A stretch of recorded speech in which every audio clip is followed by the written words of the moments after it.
Family, what's going on? Kyle Henderson, Bama Football on YouTube. Today is Friday. It is November 14th. This is Wake Up Bama. And as you get out of bed, as you put your feet onto the ground, be grateful for this day. Be grateful that you have another opportunity at this life. Be happy that it is Friday rather than Monday, and be happy that Alabama football is one day away taking on Oklahoma, and be happy that we will be live at 10 a.m. taking your score prediction show. With that said, good morning, fam. I love you. Let's get the positive energy going. And last night, we got to start on a little bit of a negative, and I'm not going to make too big a deal about this basketball game. However, Alabama drops 87-80 to Purdue. Purdue was number 2 in the coaches poll, or the AP. They were number 1. Regardless of what they're ranked, Purdue is a damn good basketball team. And honestly, I think if these two teams were to play, let's say, 10 times right now at this point in the season, I think that Purdue probably wins maybe 7 out of 10 times. And I'll tell you why. I feel the biggest difference in this game was the size comparison. I mean, the rebound between the two teams was something that I've never seen before. I'll tell you that stat in just a second. Nate Oates, following the game, says this: look, we didn't deserve to win. Plain and simple. And look, I get it. He was heated after the game, but I think when you dive into the numbers, and I'll show you those numbers in just a second, he says at the end of the day, the tougher team won tonight. They out-rebounded us by 24. That's embarrassing. So you're like, 24? Well, what were the rebounds? Well, I'll show you. When I was going over the stats of this particular game, this jumped off to me right away. I've never seen this before. Purdue had 52 rebounds and Alabama had 28. I mean, I know Nate Oates is a math coach, but you don't have to be a genius to figure out that when somebody out-rebounds you by 24, somebody gets 52 rebounds, that is ridiculous. I think Coach Oates even pointed out that, Braden Smith for Purdue, he had 29 points tonight. He also had 7 rebounds. That's more than Alabama's guards had, right? I mean, you see that Fallon had 4, Holloway had 2, Houston Mallett had 2. You see what I'm saying? So for Braden Smith to even be grabbing boards tonight, that stands out. This Purdue basketball team is gigantic. They're a really lengthy type team. And despite that, I don't feel like Purdue completely dominated. I think they controlled, but they didn't dominate. If you look to some of these stats down here, I always like to see, okay, how much was in terms of like lead changes. There was 21 lead changes, right? The score at halftime was Alabama was just down by a couple, and even at the end of the game, it was 84-80. You see that times tied, it was 14, right? And the total time that the two teams were actually tied was almost 9 minutes. So it's not like Purdue completely dominated. There's the score. It was 43-41 at half, and then they scored 44 in the second half to beat Alabama 87-80. But I will say this when looking at this game, and again, this is Alabama's first loss of the season. They beat North Dakota, and they beat number 5 St. John. This is a damn good basketball team, okay? When they beat St. John, it felt like a March Madness game. Today, it didn't necessarily feel like that, even though Coleman was certainly rocking. It felt like Purdue controlled that game, and Alabama was never able to get into a rhythm because they didn't have a lot of success inside the paint. LeBaron Fallon, who's a player that came into this game scoring 23 points a game, he was on the struggle bus, okay? He had 11 points, and it took him a while to even get to double digits. He was 5 of 14, struggled. He was 1 of 6 from three-point land, and he missed a very crucial free throw. So it was 84-80. And LeBaron Fallon comes to the line, right? Cut the game to 3, and he misses a free throw. And that was his only free throw of the game, but it was a critical one because Purdue's able to go down and, I think they got a bucket, and then they might have got, a free throw or whatever to make it 87-80. So that was a critical point in the game. But besides that, it was 84-80 when he didn't miss that one. Oh, I know what happened. It was 84-80. He missed the free throw. Purdue went down. Alabama actually got the ball back. And instead of pushing it, there was like 45 seconds left. LeBaron Fallon kind of like looked around and didn't really push the ball. And I think he probably wasted, in my opinion, like 20 seconds before he kicked it out to Taylor Bobolin, who ended up missing it. And that's how the game ended. Then it was 87-80. So kind of situation awareness.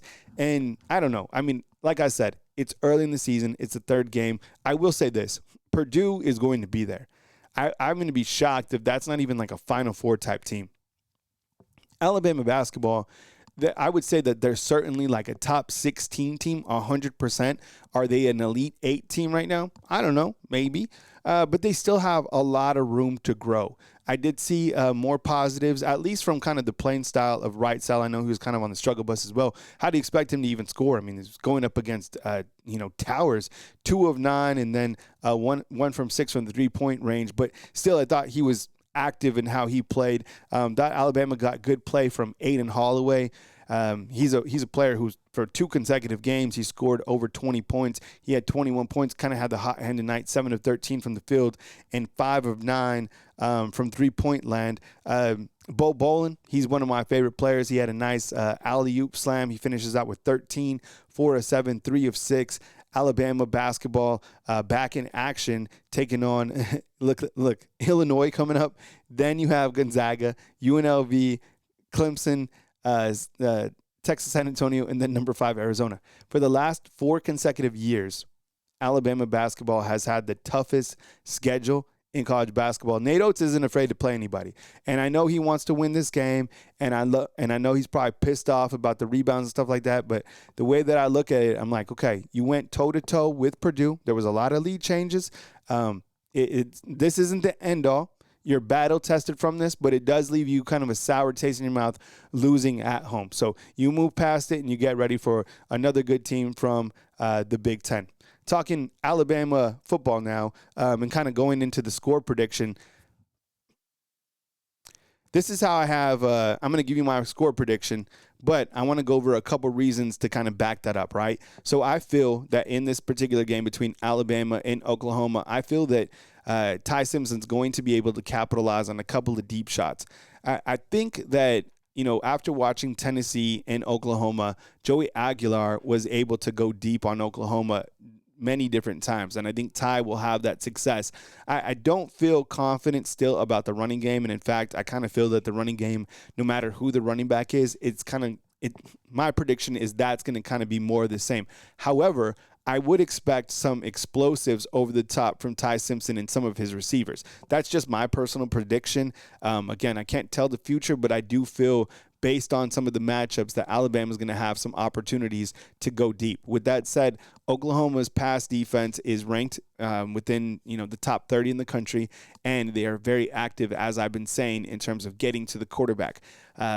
I do feel that Alabama will win the turnover game. Oklahoma is a team that does turn over the football quite a bit, and I do feel that John Mateer will make more mistakes than Ty Simpson. And that's something that always Coach Saban said that stuck with me, is that it usually comes down to the quarterback that makes the least amount of mistakes. And that's why today I had a video that went out, or it was Thursday, talking about Ty Simpson. I'm like, look, this guy does not make a lot of mistakes. I know he's had the fumbles for sure, coming off the blind side.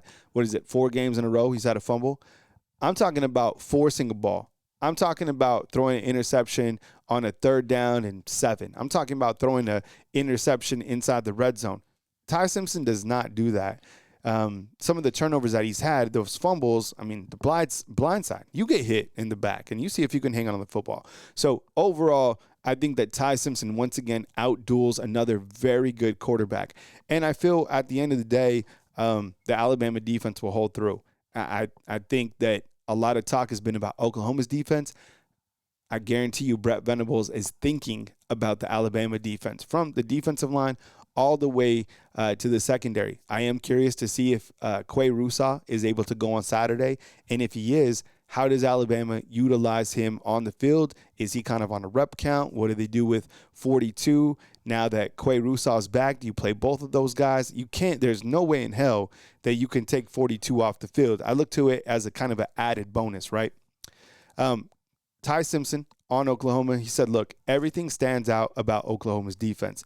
They are allowing 14 points per game this season. This is by far the most well-coached and disruptive defense that we will play the entire season. 100%. There's a couple guys for Oklahoma's defense that might be questionable and might be like game-time decision. One of them is their best pass rusher. If he is not able to play, that's good news for Alabama. But trust me, they have plenty of guys. And Brent Venables, what he was able to do last year against Alabama, I mean, the guy's going to come after Ty Simpson, I promise you.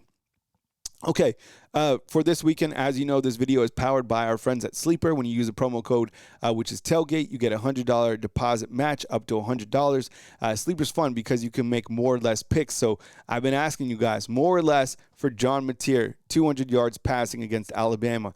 I am actually going to take the under. I thought about taking the over for a little bit, but after talking to you all on Thursday, you walked me off the ledge and reminded me about Alabama's secondary. Okay, so I'm going to take John Mateer under.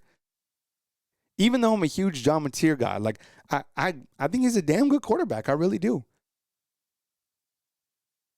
And then for Ty Simpson, 270 yards. Man, that's a lot of volume for Ty. He hasn't thrown for over 270 frequently this year.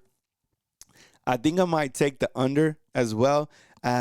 Man, I don't see this game as a shootout. I think the total points predicted is like 45 for this game. So I'm going to take the under for each of these categories. And then for my anytime touchdown, give me Jeremy Bernard for the touchdown. He better score a touchdown in this game, 100%. And then Jam Miller, no, I don't think he's going to score a touchdown. I think if anybody scored a touchdown, it'd probably be Daniel Hill. And that's not saying I'm pulling for any one of the running backs. I just feel that if it's 1st and 4 from the goal line or something like that, like don't make it complicated. Feed your 250-pound running back if you get into that situation. My score prediction, fam, this is how I have it. I have Alabama beating Oklahoma by a score of 27-10. I think Oklahoma probably hits a deep field goal. That field goal kicker, man, that guy can boot, I'm telling you. And I could see Alabama maybe hitting a field goal or two in this game, and I think Alabama does control this game. I think there's probably a turnover that might be the difference. Something maybe along the lines of what happened against Tennessee, to where Alabama comes up with a big turnover, and that's kind of, the difference in the game. So I have it 27-10. I definitely respect Oklahoma. In terms of my confidence level, probably maybe like a 7. I don't know if Alabama routes them like 41-10 or anything like that. I think Oklahoma is a pretty good football team, but I'll take 27-10. And of course, I will take your score prediction on my score prediction show, which is Friday at 10 a.m. Central Time. So wake up, Bama, a little bit more condensed this morning, but I still need you to get inside the comment box. And if you want to, give me your early score prediction if you can't make the 10 a.m. show. And let me know what you think about this Alabama basketball team, okay? And also, let me know what you think will be the difference. Let me know what you think will be the difference between Alabama and Oklahoma on Saturday. Kind of like the difference maker, all right? I hope you guys have a great rest of your morning up until 10 a.m. We'll bring the fire at 10 a.m. and I'll take your calls right here on Bama Football on YouTube. Coming to you from beautiful Tuscaloosa, Alabama on Wake Up Bama on Friday, November 14th. Kyle Henderson of Bama Football on YouTube. See you, fam.